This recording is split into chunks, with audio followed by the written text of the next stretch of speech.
we are not given ready access and we have to coordinate, it would be most helpful for the DOJ to complete its investigation if the witness protection program already admits them as protected witnesses, and we can have direct access to them at any given time, and they will have access to their own documents and people that they need to talk to complete the investigation.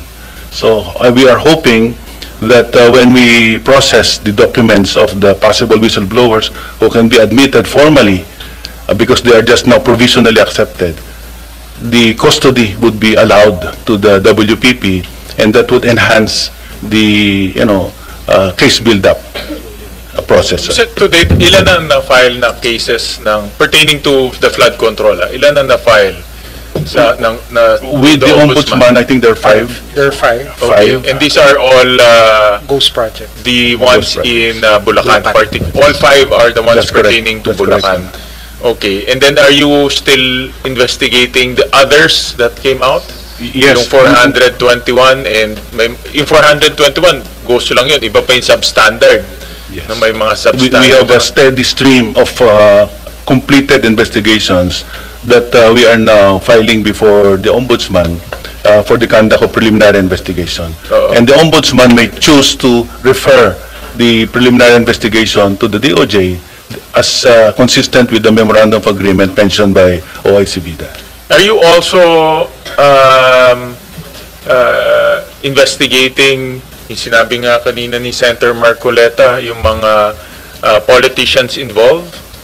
Is that part of your investigation? We are following through on the leads given by the whistleblowers, the congressmen involved, and even some senators involved, and we are pursuing the case, but we are very circumspect about this.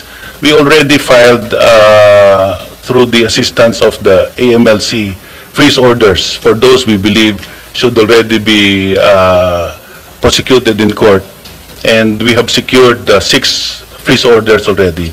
That includes the officials of DBWH, some of the contractors, and some of those involved in the kickback mechanism. Because that's an observation of mine is yung ICI, marami silang pinapatawag ng mga politicians, pinapatawag ng mga elected officials.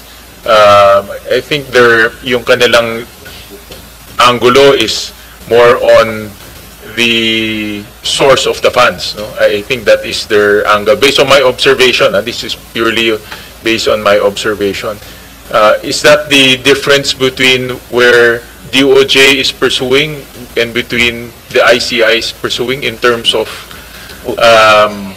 angles? I believe the latitude of ICI is wider. But for us, we do it systematically. We go to the process first. We understand the deviations of the process committed by the DPWH officials, and then this will lead to testimonies of possible proponents who intervened, why projects are allocated budget and ghost projects were implemented. And then only from there, we will conduct financial investigations. This is something that we have to do systematically, because once these individuals, the DPWH contracts are investigated, the names will now be subjected to financial investigation. And when there is a financial trail establishing links to the possible proponents, then we move ahead to the next steps. And you said earlier that tuloy-tuloy yung investigation yung Yes, Your Honor. So I just want to understand, I'm sure a lot of the public wants to understand, saan ba yung line between the ICI and DOJ? No, that's the point I'm trying to make, because the ICI, like you said, has a wider latitude. In fact, based on the media reports, they also interview politicians, they also get information from elected officials. So it seems to me that their scope is wider to include the source of the fund, allegedly. So that's I'm trying to understand where's the delineation in this case, because we also want to make sure that there's efficiency in terms of pursuing these cases. As earlier explained, the ICI representative sits in at times to observe what we are doing. And we just try to avoid duplication so that we make more efficient use of resources. And also conflict. Obviously, I think yes, the yes, conflict yes, will not be fruitful for government. The conflict will be, in fact, beneficial to those who committed the crimes kasi conflict creates confusion as well. Yes, Your Honor. Yeah, yeah. All right. So let's leave it at that. No, I just want to make sure that there's that the coordination and the delineation is very clear between these two bodies, which are very important in these times. No? Senator Marcoleta. Thank you, Chair. Prosecutor, sabi mo kanina mayroon kayong na-identify na 421 ghost flood control projects. It's not us who identify it, Mr. Chair. It's the Department of Public Works and Highways. It was, 421. sila po ang nag-identify, hindi po ang Department of Justice. And, Or with the help of the ICI po. no, what I'm saying is, were you able to confirm that number na 421 talaga? No, Of sir. course, they can always identify how much or how many.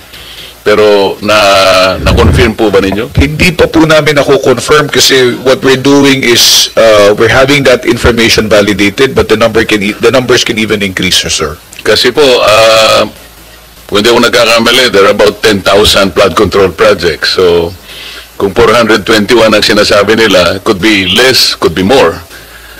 That is correct, sir. Ang importante, tama naman po yung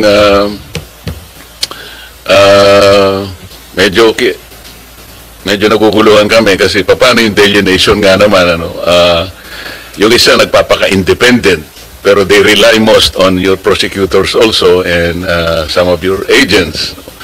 At baka nga naman pag walang proper delineation, at saka kung nagkaroon ng conflict, sino po yung, kunyari, yung findings po ninyo, mangyayari yun eh. There could be conflict in outcome. Or, sino magpiprevail? Kayo po yung ICI? Hindi, so it would be the Office of the Ombudsman, sir. Sir, may I make a clarification po dun sa tanong po ninyo? Hindi kasi bago nyo ibigay sa ombudsman, di ba kayong dalawa, sabi nyo, nagkakaroon kayo ng coordination eh. So, Yes, sir. How can it be coordination kung independent dapat sila? Yun ang punto eh. They should be independent no matter what. Kayo sana ay maaring tumutulong kayo in other capacity but in a manner that they can still maintain their independence. Hindi ganun ang nakikita namin eh.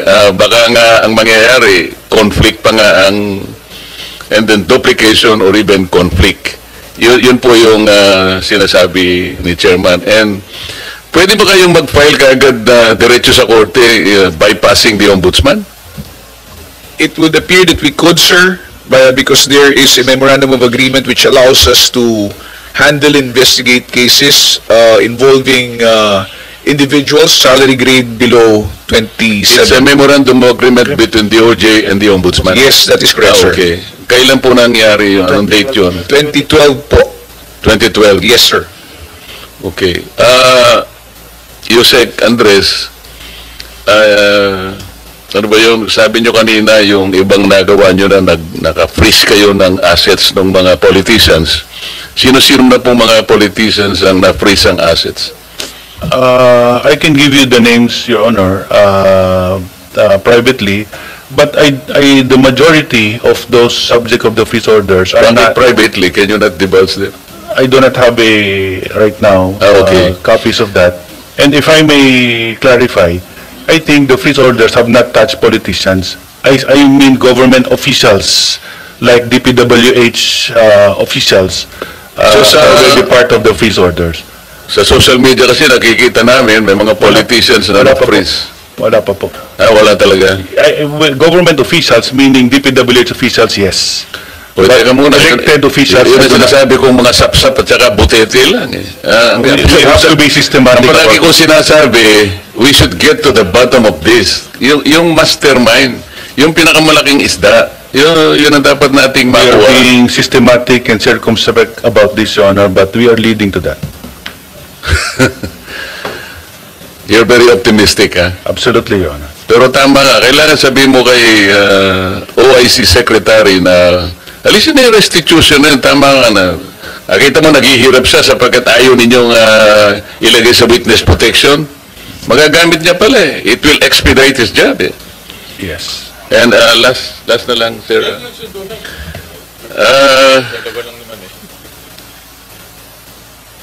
Yun pong OGCC. Sir, meron po kasing mga, ang dami po nagtatanong sa akin about the joint ventures entered by certain private enterprises with the water districts. Siguro po yung mapunta sa akin, may 8 na po siguro and counting, you know. In Paniki, Tarlac, meron po akong personal knowledge dyan because I am a resident of Paniki, Tarlac. So in one of their task force meeting, nag-attend po ako not as a member of the House of Representatives then, but as a resident of a barangay in Paniki, Tarlac. Napagkayarihan po na nag-request po yata yung task force na bigyan yung task force ng copy ng joint venture agreement. Hindi po nagbigay yung private enterprise. Ang tanging ginawa po nila at nakita ko sa report ay sinulatan ng Water District, Paniki Water District, ang opisina ninyo at saka yung opisina ng LUA. But they avoided. I don't know if that was deliberate. Can they refuse, meaning to say the Water District or even the private enterprise refuse the request for a copy of joint venture agreement? I think the joint venture agreement has a confidentiality clause, Your Honor. But we have expressed an opinion in the OGCC that that confidentiality clause cannot prevail over the provision of the law that allows public access, Your Honor, to the joint venture agreement. That position paper, sir, was made.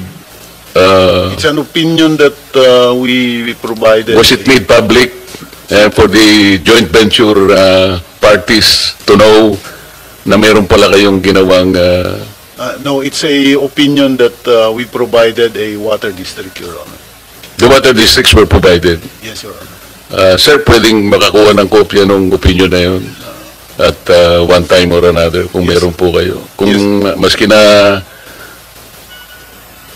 kung may kopya kayo o pwedeng... We'll send a copy. Salamat po. Mr. Chair, salamat.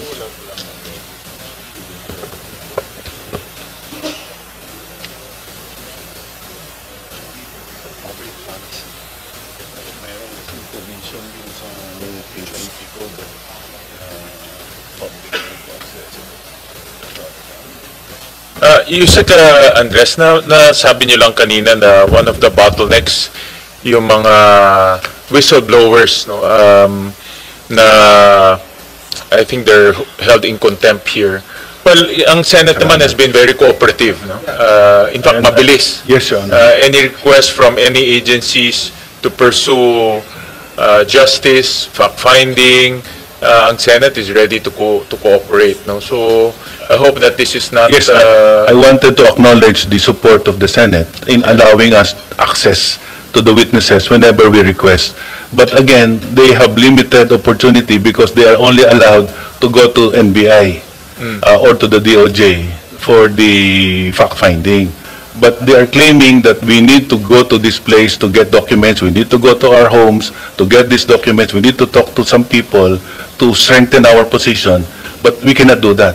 That's why we are formally, we will soon file something formally that once we have accepted all of these whistleblowers as protected witnesses, without according them state witness status, we be allowed to be responsible for their protection in our safe houses, so that we can. Well, as long as those expeditiously. whistleblowers can substantiate their claim and they can prove that going to their homes or their offices in order for them to substantiate their testimonies, then I think the Senate will cooperate, no, in order to pursue the truth and gather evidence. We are in the midst of an in-depth investigation, and I am very confident that this will bear fruit.